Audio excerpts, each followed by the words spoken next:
আপনারা জানেন যে নির্বাচন কমিশন সর্বতভাবে চেষ্টা করছে যে প্রবাসী বাংলাদেশিদেরকে ভোটের আওতায় নিয়ে আসতে, যারা আজ পর্যন্ত সেরকম কার্যকরীভাবে ভোটের আওতায় আসেননি। আপনাদের এটাও খেয়াল থাকার কথা যে গত 16 ডিসেম্বর মাননীয় প্রধান উপদেষ্টা জাতির উদ্দেশ্যে দেয়া ভাষণে প্রবাসী বাংলাদেশিদের ভোটের ব্যাপারে সুনির্দিষ্টভাবে কিছু বক্তব্য তুলে ধরেছেন। তার মধ্যে যেমন ছিল, উনি বলেছেন যে এবারে আমরা প্রবাসী বাংলাদেশিদের ভোট নিশ্চিত করতে চাই, এবার আশ্বাস নয় আমরা বাস্তবায়ন করতে চাই, এবং তিনি এটাও বলেছেন যে আমাদেরকে একটি নির্ভরযোগ্য ব্যবস্থা উদ্ভাবন করতে হবে। এই আলোকে কমিশন সংশ্লিষ্ট কমিটিকে দায়িত্ব প্রদান করে যে এটা নিয়ে গবেষণা করে একটা সুনির্দিষ্ট প্রস্তাব কমিশনের সামনে দিতে। কমিটি প্রচলিত আইন এবং নিয়ম গবেষণা করার পাশাপাশি আমাদের বিদেশে অবস্থিত বিভিন্ন দূতাবাস, 34টি দেশে অবস্থিত 44টি মিশন অফিস থেকে ফিডব্যাক সংগ্রহ করে। আমি সেগুলো নিয়ে বিস্তারিত পরে বলছি। বাংলাদেশ ডাক বিভাগের সাথে আলোচনা করা হয়, বিভিন্ন বিশেষজ্ঞ এবং সংশ্লিষ্ট প্রতিষ্ঠানের সাথে আলোচনা করা হয় এবং তাদের কাছ থেকে প্রেজেন্টেশন নেওয়া হয়, দেশি বিদেশি। এবং সর্বোপরি নির্বাচন ব্যবস্থা সংস্কার কমিশন যে সুপারিশ দিয়েছেন সেই সুপারিশটিও স্টাডি করা হয়। আমরা প্রচলিত নিয়মে দেখতে পেয়েছি যে 4 ধরনের ভোটার শুধুমাত্র পোস্টাল ব্যালটের মাধ্যমে ভোট দিতে পারেন। এই 4 ধরনের ভোটারের মধ্যে প্রবাসী ভোটার হচ্ছে একটি। আমরা 34টি দেশের 44টি মিশন অফিস থেকে ফিডব্যাকে মূলত 3টি জিনিস জানতে চেয়েছিলাম। ওই সকল এলাকায় প্রবাসী বাংলাদেশিদের সংখ্যা, ওই সমস্ত দেশে বা এলাকায় অপরাপর দেশ তাদের প্রবাসী নাগরিকদের জন্য কী ধরনের ভোট ব্যবস্থাপনা আয়োজন করে থাকেন, এবং সংশ্লিষ্ট মিশন অফিসের সুপারিশ বাংলাদেশি ভোটারদের ভোট প্রদানের ব্যাপারে। আমরা এখানে বিভিন্ন ধরনের সুপারিশ পেয়েছি। তার মধ্যে কেউ কেউ সশরীরে ভোটের ব্যাপারে মত দিয়েছেন, কেউ অনলাইন ভোটের ব্যাপারে মত দিয়েছেন, কেউ হাইব্রিড কোনো একটা সিস্টেমের কথা বলেছেন। পোস্টাল ব্যালটের ব্যাপারে কেউ বলেছেন, বাবার এটাও বলেছেন যে পোস্টাল ব্যালট বর্তমানে কার্যকরী নয়। সেটা আমি পরে বলছি কেন এটা কার্যকরী নয়। পোস্টাল ব্যালট করতে হলে এখানে একটা হাইব্রিড ম্যানেজমেন্ট করতে হবে। আমরা বাংলাদেশ ডাক বিভাগের সাথে আলোচনা করে বোঝার চেষ্টা করেছি যে আমাদের পোস্টাল টাইমিংটা কীরকম প্রয়োজন হবে। তা আমাদের ফাইন্ডিং হচ্ছে, এই কমিটির ফাইন্ডিং হচ্ছে, বর্তমান যে পোস্টাল ব্যালট সিস্টেমটা আছে প্রবাসী বাংলাদেশি ভোটারদের জন্য, এটি একটি অচল সিস্টেম।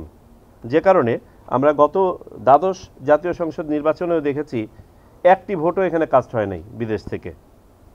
বাংলাদেশের ভিতর থেকে মাত্র 433টা পোস্টাল ব্যালট কাস্ট হয়েছে। আর বাংলাদেশের ভিতরেও আমরা যেটা বলেছি যে 4 ধরনের ভোটার এতে ভোট দিতে পারেন। দেশের ভিতরে আপনার সরকারি কর্মকর্তা কর্মচারীরা, ভোট আয়োজন এবং অনুষ্ঠানের সাথে যারা সম্পৃক্ত থাকেন তারা, এবং আইনি হেফাজতে থাকা ব্যক্তি, তারাও পোস্টাল ব্যালটে ভোট দিতে পারেন। তো আমরা মাত্র 433টি ভোট দেখেছি গত জাতীয় সংসদ নির্বাচনে, যেটা পোস্টাল ব্যালটের মাধ্যমে কাস্ট করা হয়েছে। আর প্রবাসী বাংলাদেশিরা কেউই ভোট দিতে পারেন নাই। আমরা দেখেছি এটা একটা অচল পদ্ধতি এই জন্য যে সময়ে গিয়ে আপনার প্রতীক বরাদ্দ হওয়ার পরে ব্যালট পেপার ছাপানো হয়, তখন থেকে ভোট গ্রহণের জন্য বাকি থাকে মাত্র 10-12 দিন, বড় জোর 15 দিন।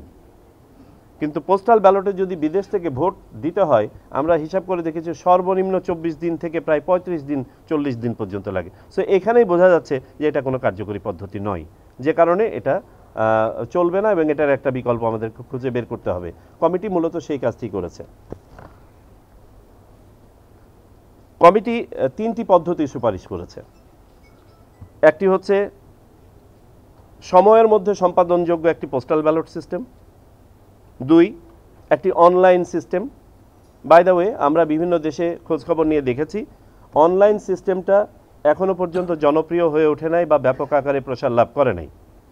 তদুপরি আমরা 4টি দেশে কিছু অনলাইন সিস্টেম আমরা দেখতে পেয়েছি, যেমন যুক্তরাষ্ট্র, ফিলিপিন্স, এস্তোনিয়া এবং মেক্সিকো। আর পাশাপাশি আমাদের উপমহাদেশে ভারত, পাকিস্তান সহ কয়েকটি দেশ পাইলট পর্যায়ে আছে গত কয়েক বছর ধরে এই অনলাইন সিস্টেম নিয়ে। আমরা ইউএনডিপির সাথে যখন আলোচনা করেছি, তারা আমাদেরকে যেটা বলেছেন যে অনলাইন সিস্টেমটা এখনও পর্যন্ত অনেকেই অ্যাডপ্ট করতে পারছে না, কেউ কেউ এটা ট্রায়াল পর্যায়ের পরে আবার ফেরত গেছে পূর্বের সিস্টেমে। সুতরাং অনলাইন সিস্টেমটার মধ্যে আপনার বেশ কিছু ট্রায়ালের ব্যাপার আছে, পাইলটিংয়ের ব্যাপার আছে, সময় সাপেক্ষ একটি বিষয়।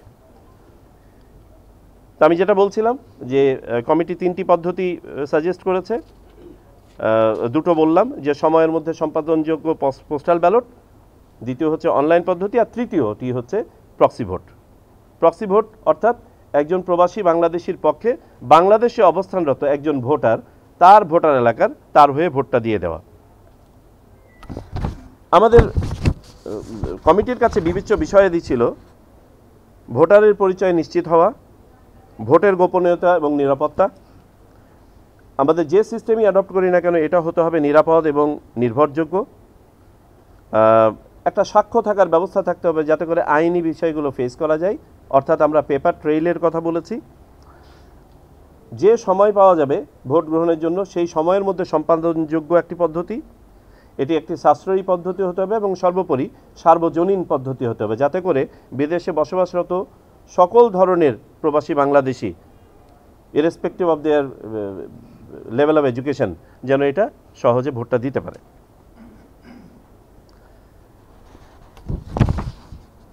আমরা কমিটি যেটা সাজেস্ট করেছে যে এই 3টি পদ্ধতির মধ্যে প্রথম দুটি পদ্ধতি অর্থাৎ সময়ের মধ্যে সম্পাদনযোগ্য পোস্টাল ব্যালট পদ্ধতি এবং অনলাইন পদ্ধতিটি তারা ট্রায়ালের জন্য সাজেস্ট করেছে এবং এটাকে ডেভেলপ করে যাতে করে টেস্ট করে দেখা যায় যে কোনটি বেশি গ্রহণযোগ্য এবং কীভাবে এটা বাস্তবায়ন করা যায়।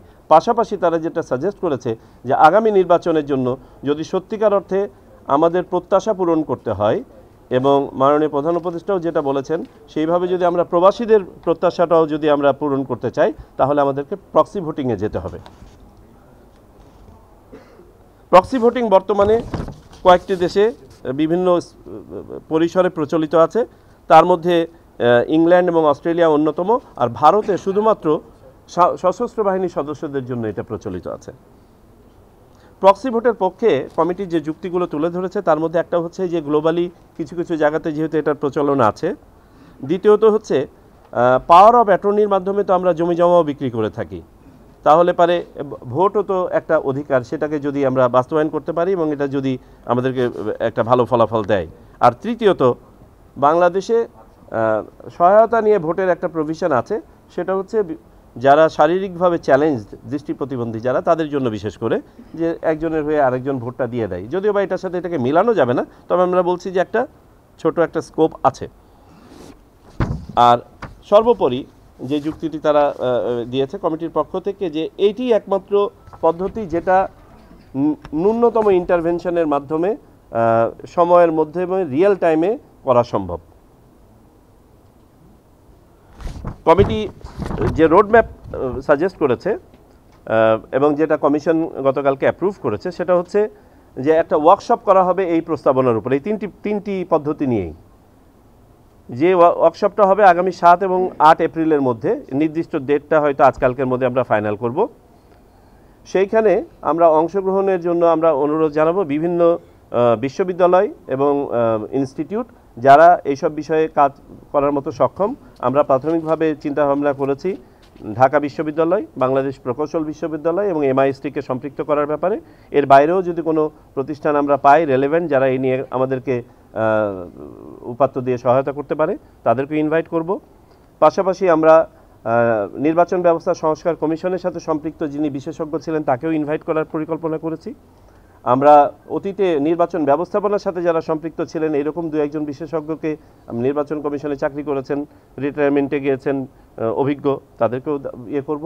বিভিন্ন NGO এবং প্রতিষ্ঠান যারা আমাদেরকে প্রেজেন্টেশন দিয়েছেন বা যারা আগ্রহী এ ব্যাপারে আপনার অংশগ্রহণ করার ব্যাপারে তাদেরকে আমরা আহ্বান জানাবো।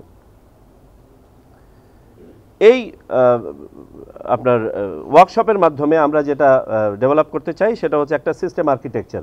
এই যে 3টা পদ্ধতি সাজেস্ট করা হলো, এই 3টা পদ্ধতি 3টা আর্কিটেকচার ডেভেলপ করার।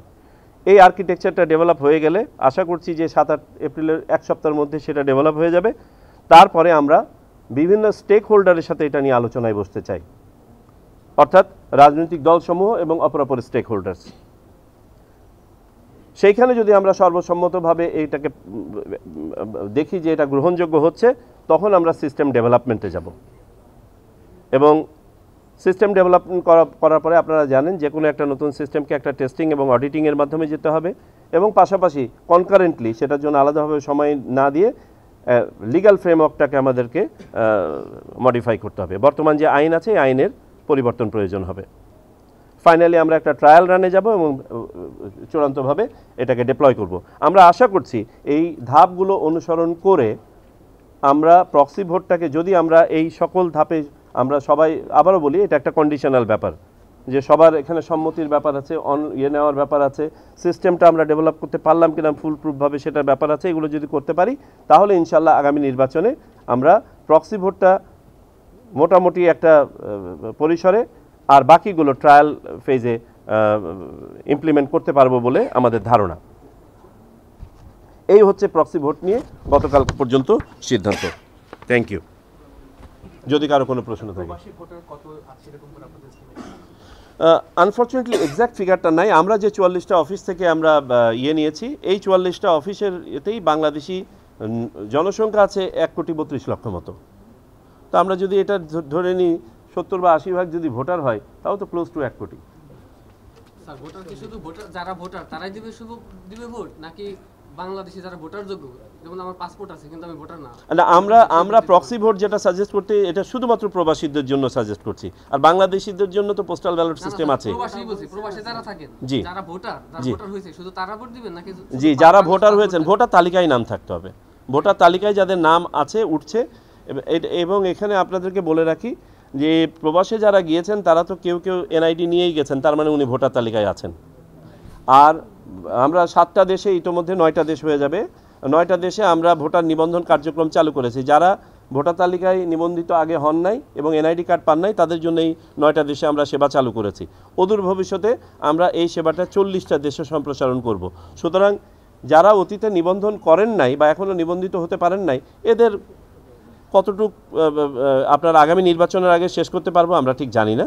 তবে আমরা যেসব দেশে ডিপ্লয় করেছি এগুলোতে তো একটা উল্লেখযোগ্য সংখ্যক আসবে। বাট আমাদের যেহেতু প্রবাসী বাংলাদেশের সংখ্যা অনেক, এবং আমরা ধারণা করি যে একটা সংখ্যা তো যারা অনেক আগে বাংলাদেশ থেকে গিয়েছেন, এখনও পর্যন্ত ভোটার তালিকায় অন্তর্ভুক্ত হন নাই, এনআইডি নেন নাই, তাদের জন্য হয়তো আমাদের আরও কিছু সময় দিতে হবে। স্যার, এই পুরো প্রক্রিয়াটা শেষ করতে আনুমানিক কতদিন সময় লাগবে, এক? আর দ্বিতীয়ত হচ্ছে এটার সামনে চ্যালেঞ্জ কি মনে করছেন? আচ্ছা, প্রথমত হচ্ছে আপনাদেরকে তো শুরুতেই আমি বলেছি চ্যালেঞ্জগুলো কি। একটা চ্যালেঞ্জ হচ্ছে আমাদের অনলাইন কোনো সিস্টেম, গ্লোবালি ইউনিভার্সালি অ্যাকসেপ্টেড কোনো সিস্টেম আমাদের হাতে নাই। এরকম যদি থাকতো তাহলে তো আমরা রেডিলি, আমরা বলি না you don't reinvent the wheel, আমাদের কাছে যদি একটা হুইল থাকতো আমরা তো ওইটাই লাগিয়ে দিতাম। সো আমাদের জন্য একটা নতুন একটা সিস্টেম আমাদেরকে ডিভাইস করতে হচ্ছে। তো আশা করি এটাতে আমরা সাকসেসফুল হব। আমাদের নির্বাচন সংস্কার কমিশনও কিন্তু একটা পদ্ধতি সাজেস্ট করেছেন। তো আশা করি আমরা একটা কার্যোপযোগী পদ্ধতি করতে পারবো। এটা একটা চ্যালেঞ্জ বটে। আর আপনি যেটা বললেন যে কতদিন সময় লাগতে পারে, it will depend on what kind of platform আমরা we are trying to develop. এটা বিশেষজ্ঞরাই বলতে পারবেন কত সময় লাগবে। তবে আশা করি আমরা আপনাদেরকে লেটেস্ট বাই 15 এপ্রিল বলতে পারবো কতদিন লাগবে। বিকজ 7-8 তারিখে আমাদের ওয়ার্কশপটা হয়ে গেলে আমরা আর্কিটেকচারটা ডেভেলপ করলে, তখন যারা আর্কিটেকচারগুলো আমাদেরকে প্রেজেন্ট করবেন, আমরা নিজেরাও একটা আর্কিটেকচার ওয়ার্কআউট করেছি ইলেকশন কমিশনের নিজস্ব জনবল দিয়ে। তো সেটা আর এখানে আমি অবতারণা না করি, যেহেতু এটা ওয়ার্কশপের মাধ্যমে যাব আমরা, সেখানে হয়তো এটাও প্রেজেন্ট করতে বলবো, তখন আমরা হয়তো বলতে পারবো যে কতদিন সময় লাগবে। স্যার, এইখানে একটা বিষয় আছে, একবার পরিচালন ছিল যে তত্ত্বাবধায়ক পদ্ধতি যখন ছিল তখন একটা গুরুত্বপূর্ণ দলের শীর্ষ ব্যক্তির পক্ষ থেকে একটা প্রশ্ন করা হয়েছিল যে শিশু এবং প্রতিবন্ধী ছাড়া কেউ নিরপেক্ষ না, প্রবাসী যিনি অথরাইজ করবেন আর কি, নিজের ভোটটাও গোপনীয়তা রক্ষা করতে পারেন না ওই ব্যক্তি, নানা সমস্যা। এই বিষয়ে আপনাদের কোনো চিন্তা আছে কিনা, গোপনীয়তাটা কিভাবে রক্ষা করা? হ্যাঁ, এই একটা জায়গা নিয়ে আমরা ব্যাপক আলোচনা করেছি যে আপনাকে কাউকে না কাউকে, একজন ব্যক্তিকে তো আস্থায় নিতে হচ্ছে। এবং এখানে আমরা এই বিষয়টাই ডিবেট করেছি যে ধরেন আমি একজন প্রবাসী, আমার ভাইকে বা বন্ধুকে বললাম আমার হয়ে ভোটটা দিয়ে দিতে, আমি বললাম যে আমি অমুক প্রতীকে ভোটটা দিতে চাই, এবং সে ভোটটা দিতে গিয়ে সেটাতে দিল না, এই এতটুকু রিস্ক থেকেই যায়। এই জন্য ইন্ডিভিজুয়াল ভোটার যখন তার প্রক্সি নির্বাচন করবেন, তাকে একজন আস্থার ব্যক্তিকেই নির্বাচন করতে হবে। এতটুক ইমপিউরিটি নিয়েই আমরা এই পদ্ধতিটা কিন্তু সাজেস্ট করছি। অনেকে তো স্যার ফুল ফ্যামিলি থাকে দেশের বাইরে। তো পরিচিত জন আছে বাংলাদেশে, হ্যাঁ একজন একজন করে শুনি। জি আমাদের দেশে এইভাবে প্রভাবিত হওয়ার সম্ভাবনা বেশি স্যার। জি এখানে উদাহরণ হিসেবে আমরা যে দুটি দেশকে দেখতে পাচ্ছি, ইংল্যান্ড এবং অস্ট্রেলিয়া, ওরা গণতান্ত্রিকভাবে তাদের মন মানসিকতা শিক্ষা আমাদের চেয়ে অনেক এগিয়ে। তো এইটা আমার মনে হয় যে স্যার এটা প্রশ্ন হইতে পারে। দেখুন, আমাদের কতগুলো বিষয় তো আছে। একটা হচ্ছে যে আমাদের আস্থার ঘাটতি, বিশ্বাসের অভাব, আর পাশাপাশি আপনি যে কথাটা বললেন একজন ব্যক্তি আরেকজন, অন্ততপক্ষে ন্যূনতম আমরা এতটুকু জায়গাতে আস্থা রাখতে হবে যে একজন ব্যক্তি অন্ততপক্ষে তার পরিচিত একজনের উপরে তো আস্থা রাখতে পারবে। আর তাও যদি না হয় তাহলে আমরা কোথায় গিয়ে দাঁড়াবো? আমরা এই পর্যন্ত যেটা প্রপোজ করছি যে এটা ব্যক্তির চয়েস। আমরা প্রথমে ভেবেছিলাম নিকটাত্মীয় দিব, তো নিকটাত্মীয় দেখা যাবে তাহলে আমাদের অপশনটা লিমিটেড হয়ে যাবে। নিকটাত্মীয় ডেফিনেশন আমরা তৈরি করেছিলাম, পরে আমরা সেখান থেকে সরে এসে প্রস্তাব করতে চাচ্ছি উনিই নির্বাচন করুক, উনি কাকে দিবেন, সেটা আত্মীয় না বন্ধু না পরিচিত জন, উনি নির্বাচন করুক। যাই হোক, এগুলো সবই কিন্তু আপনার কন্ডিশনাল, প্রোভাইডেড আমরা এই সিস্টেমটা অ্যাডপ্ট করি, অ্যাকসেপ্ট করে আমাদের স্টেক হোল্ডাররা অনলি দেন। এগুলো হচ্ছে আমি বলবো যে আরও পরের প্রশ্ন। তো থ্যাংক ইউ ভেরি মাচ। জি আমি কি কিছু আনছিলাম? Thank you. হ্যাঁ, সেটাই।